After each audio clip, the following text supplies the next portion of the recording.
Penggerbekan dilakukan di rumah bandar narkoba di Jalan Untung, Suropati. Dari tempat ini, polisi mengamankan di antaranya 29 paket sabu, alat hisap, dan timbangan digital. Penangkapan dilakukan setelah polisi menangkap 2 orang yang merupakan jaringan pelaku. Saat ini polisi masih melakukan pengembangan kasus dan diduga masih ada pelaku lain yang buron. Satu hari sekali lah. Jun, coba ceritain Jun.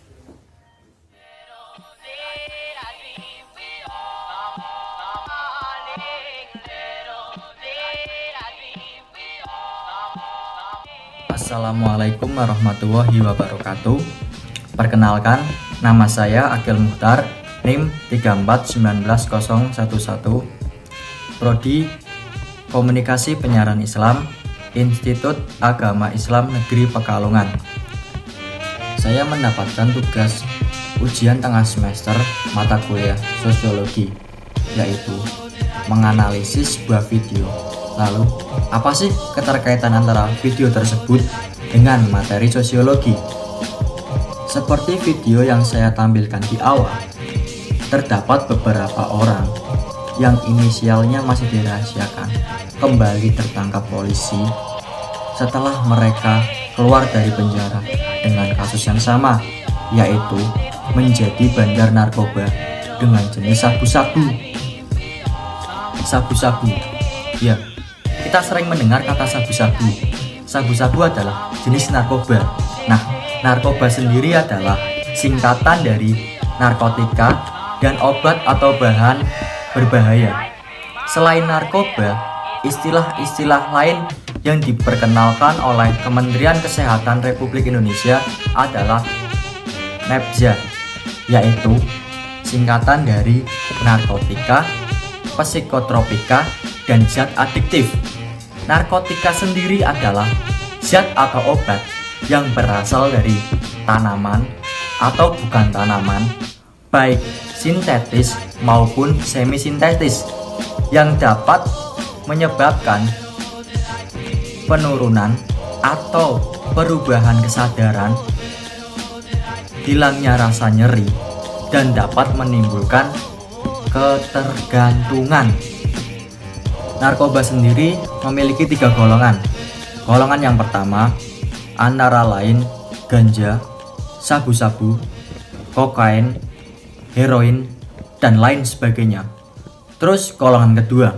Di golongan kedua ada morfin, petidin, dan lain sebagainya. Yang terakhir golongan ketiga. Di golongan ketiga ada kodein dan teman-temannya. Nah, itu sedikit penjelasan mengenai narkoba. Selanjutnya, apa sih keterkaitan antara narkoba dengan sosiologi? Di sosiologi sendiri, terdapat paradigma perilaku sosial. Paradigma perilaku sosial merupakan paradigma ketiga yang memusatkan perhatiannya kepada hubungan manusia dengan lingkungan. Lingkungan tersebut terdiri atas objek sosial dan objek non-sosial. Pada kasus kali ini, sudah jelas itu merupakan perilaku sosial.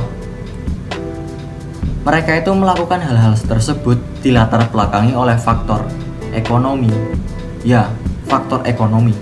Itulah salah satu alasan mereka melakukan seperti itu. Mereka tidak memiliki pekerjaan. Lalu, mereka mendapatkan pekerjaan dengan mudah yang gajinya menjanjikan, yaitu sebagai penjual narkoba. Mereka berpikiran seperti ini. Mending saya jual aja tuh sabu. Kan lumayan. Dalam 1 kali transaksi, saya bisa mendapatkan keuntungan 500.000. Coba aja dalam 1 hari, saya mampu melakukan 10 kali transaksi. Wah, banyak tuh duit. Nah, pemikiran seperti itulah yang melatar belakangi mereka mau melakukan hal tersebut, walaupun mereka paham, mereka tahu apa konsekuensi dan hukuman yang mereka dapatkan ketika mereka ketangkap polisi. Dia menghiraukan semua hal tersebut demi apa? Demi uang. Karena mereka tidak memiliki pekerjaan, kebutuhan makin banyak, harus mendapatkan duit. Ya, ujung-ujungnya mereka pasti melakukan seperti itu. Seperti yang dikatakan oleh Human. Makin tinggi ganjaran reward yang diperoleh atau yang akan yang didapat, meski besar keuntungannya, sesuatu tingkah laku akan diulang. Demikian juga sebaliknya. Meskipun tinggi biaya atau ancaman hukuman yang diperoleh, makin kecil kemungkinan tingkah laku yang serupa akan diulang lagi. Itu sudah jelas. Mereka itu melakukan tersebut karena ya tinggilah, bayarannya tinggi, keuntungannya tinggi. Maka mereka menghiraukan hal-hal yang berbau hukum.